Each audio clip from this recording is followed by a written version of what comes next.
Let's talk about the SMU Mustangs. Okay. It's a small class. They've gone very portal heavy.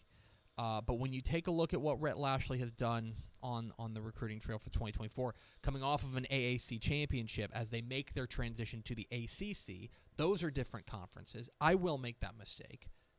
What do you see from the SMU Mustangs? You know, I really like what SMU does as a hybrid collaboration between the transfer portal and, you know, recruiting Texas high school football talents and other high school talents across the country. I almost feel like every year you can kind of pencil it in. You remember the Bill Snyder days at Kansas State, right?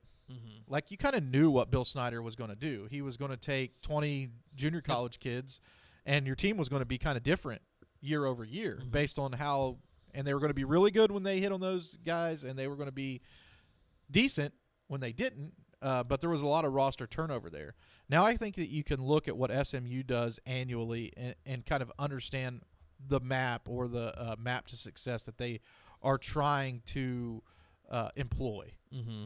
They want to sign some really good high school football players. I would say about 50% of their class or so, maybe 40%, is going to be from high school football talent, and the rest is going to be made up from transfer portals. Mm-hmm. And the reason why I think they're so successful in the transfer portal era is, one, location of the school.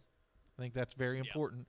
And two, opportunity, right? Like, I think that they offer a lot of opportunity to be successful in life after college.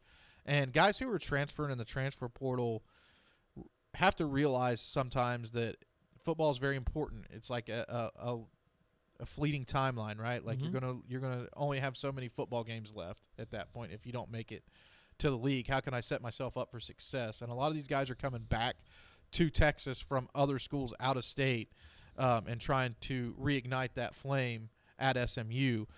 I think they're the premier destination for transfer portal talent maybe in the country. When you look at, like, the complete list. Ohio State had a tremendous class this year at the top, right? Like, they got Caleb Downs and Julian Sand from Alabama. Well, they got 3 transfers from Alabama. But just, like, looking at some of the names that are coming in, these are big-time dudes. Blake Burris, you remember him from Pleasant Grove? Yeah.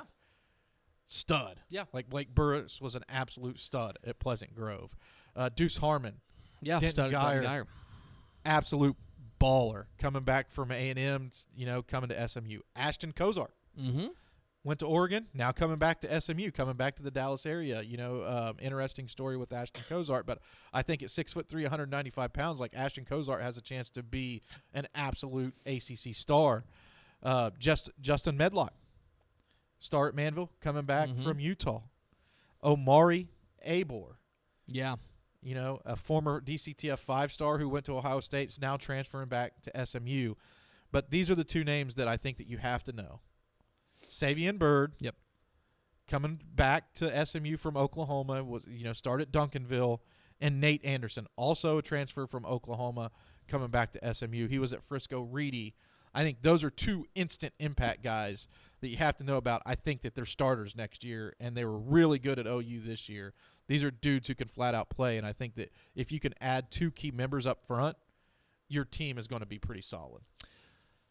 It is. It's a fun day here on National Signing Day. We've got complete coverage on TexasFootball.com of the comings and goings of the National Signing Day schedule. You can find all of Greg Powers' fine work at TexasFootball.com/recruiting.